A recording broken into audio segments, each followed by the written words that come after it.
గురువుగారు మామూలుగా ఇంట్లో నీరు అసలు ఏ దిశ నుంచి ఏ దిశకు ప్రవహిస్తే మంచిది? అసలు అది నీరు ఇంట్లో ఉండటమే మంచిది కాదంటారా? మీరు ఏం చెప్తారు?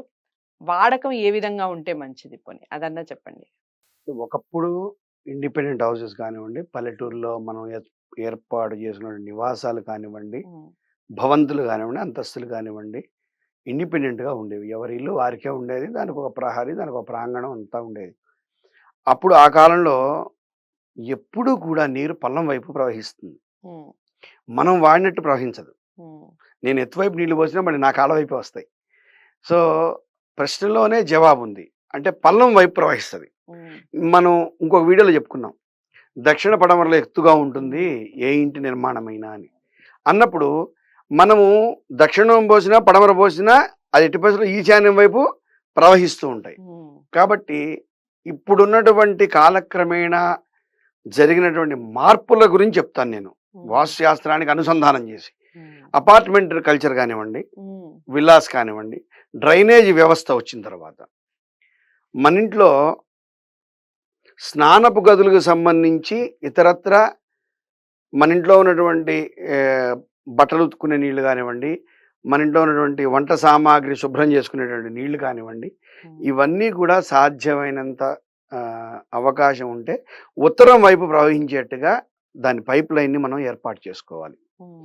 ఎప్పుడూ కూడా ఉత్తరం నుంచి దక్షిణం వైపు కానివ్వండి, తూర్పు వైపు నుంచి పడమర గానివ్వండి, నీరు ప్రయాణం చెయ్యవద్దు.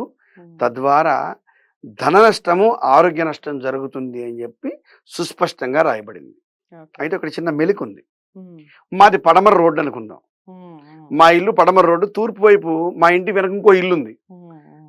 కుడి చేతి వైపు ఒక ఇల్లుంది. ఎడమ చేతి వైపు ఒక ఇల్లుంది. ఓకే. ఇప్పుడు నా నీళ్ళు ఎటుపోతాయి? పడమరకొస్తాయి. హ్మ్. నేను హ్మ్. వాడిన నీళ్ళన్నీ గూడా. మరి పడమరకి ప్రవహిస్తే అనారోగ్యం వస్తుంది కదా! ఎలా అని చాలా మందికి సందేహం సందేహం రావచ్చు. రావచ్చు. హ్మ్. అప్పుడు గూడా ఒక చిన్న అంటే దాంట్లోనే చిన్న మోడిఫికేషన్. మీ ఇంటి ప్రాంగణంలో హ్మ్. ఎక్కడ నీరు వాడినా అది తూర్పు వైపుకెళ్ళి, ఉత్తరం వైపుకొచ్చి, పడమర వాయువ్యం గుండా బయటికెళ్ళేట్టుగా ఏర్పాటు చేసుకోండి. హ్మ్. ఫస్ట్ నేను బాగా క్లియర్‌గా చెప్పాను. స్నానం చేసిన నీరు, అలాగే వంట పాత్రలు కడిగిన నీరు, హ్మ్. బట్టలు ఉతికిన నీరు. ఈ హ్మ్. 3. ఇది కాకుండా మనము బహిర్భూమి టాయిలెట్ అంటాం. టాయిలెట్‌కెళ్ళినటువంటి ఫ్లష్ ట్యాంక్ వాటర్ ఉంటది. అది మాత్రం ఎట్టి పరిస్థితుల్లో తూర్పుకి ప్రవహించకూడదు. హ్మ్. ఉత్తరం ప్రవహించకూడదు. ఓకే. అది తప్పనిసరిగా పడమర వైపు ప్రవహించి చాలా జాగ్రత్తగా వినండి. చాలా గొప్ప సూత్రం ఒకటి చెప్తాను. మనకున్నటువంటి 4 భాగాలను గనక డివైడ్ చేస్తే ఆగ్నేయం వంట. వంట అంటే వండుకొని తినటం, వంట చేయటం, హ్మ్. అగ్ని అక్కడుంటుంది, స్టవ్ అక్కడ వెలిగిస్తాం. అంతా ఆగ్నేయం. నైరుతి పంట. మనం సంపాదించిన డబ్బు, రైతుకైతే గనక ధాన్యం, హ్మ్. మనం సంపాదించుకున్నటువంటి బంగారము, ఇతరత్రా నగలు, ఇతరత్రా డాక్యుమెంట్లు, ఇంపార్టెంట్ ఫిక్స్డ్ డిపాజిట్ పేపర్స్ ఇవన్నీ నైరుతి భాగంలో. వాయువ్యం పెంట. పెంట అంటే ఏదైతే మనం విసర్జించినటువంటి పదార్థాలున్నాయో, మన ఇంటి చెత్తబుట్ట అవ్వచ్చు, మనం రోజు వాష్‌రూమ్‌లో వాడేటువంటి టాయిలెట్ సంబంధించినటువంటి డ్రైనేజ్ వ్యవస్థ అవ్వచ్చు, సెప్టిక్ ట్యాంక్ అవ్వచ్చు, ఇవన్నీ గూడా పెంట. హ్మ్. లాస్ట్ ఈశాన్యం గుంట. హ్మ్. అంటే సంపు కానివ్వండి, బోరు గానివ్వండి, హ్మ్. నుయ్యి అంటే బావి గానివ్వండి, అంటే మన అవసరాలు తీర్చడానికి కావాల్సినటువంటి నీరు మనకి లభించే ప్రాంతము ఈశాన్యము. రైట్. Simple topic. గుంట, వంట, పంట, పెంట. ఈ హ్మ్. 4 సూత్రాలు బాగా పాటించగలిగితే తద్వారా మానవుని యొక్క జీవితం 90% వాస్తురీత్యా సుఖమయమైనట్టేనండి. రైట్. సో, ఇది చాలా ముఖ్యమైనటువంటి విషయం.